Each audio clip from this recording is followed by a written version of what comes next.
कंसायंस ही एक जरिया है हमें सही और गलत का आभास कराने वाला। वो सब हमारे अंदर से आवाज आती है, एक तरीके का मोरल कंपास है हमारे लिए, जो हमें रास्ता दिखाता है कि क्या चीज सही है, क्या चीज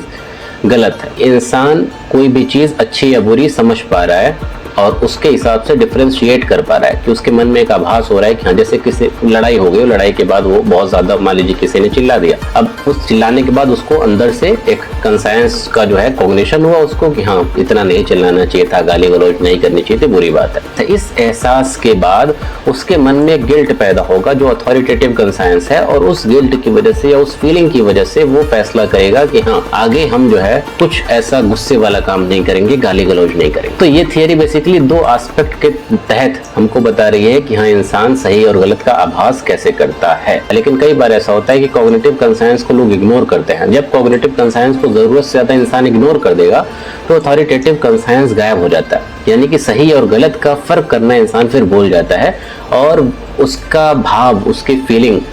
गलत रास्तों पर जाने से पहले रोकती नहीं है, यानी कि उसकी अंतरात्मा वहीं पे मर जाती है, ज़मीर मर जाता है। तो ऐसे ही जैसे कोई बुरा इंसान है, कोई डाकू है, गुंडा है, कहा जाता है ना कि कोई पैदाइशी गुंडा नहीं होता, समाज गुंडा बना देता है। तो वो समाज गुंडा बनाता है नहीं बनाता, वो तो एक सेकंड एस्पेक्ट है। प्राइमरी चीज़ एक यही है कि पहली बार जब उसने गलत काम किया होगा तो उस गलत काम के करते हुए कॉग्निटिव कंसायंस उसको 100% हुआ होगा, उसके अंदर से ये अंडरस्टैंडिंग डेवलप जरूर हुई होगी कि हाँ, ये जो काम हम कर रहे हैं गलत है, और उसकी वजह से उसके अंदर अथॉरिटेटिव कंसायंस भी आया होगा, एक गिल्ट पैदा हुआ होगा जो अंदर से उसके निकला होगा, और उसने कहा होगा कि नहीं, ये गलत है तो अब आगे से नहीं करना है। शुरू में ये हुआ होगा, लेकिन आगे चलते चलते क्या हुआ होगा कि उसने कॉग्निटिव कंसायंस को महसूस करते हुए इग्नोर करना शुरू कर दिया होगा धीरे धीरे। एक बार गलत काम किया, दूसरी बार, तीसरी बार, चौथी बार, पांचवी बार, धीरे धीरे क्या हुआ कि अथॉरिटेटिव कंसायंस गायब हो गया और वो इंसान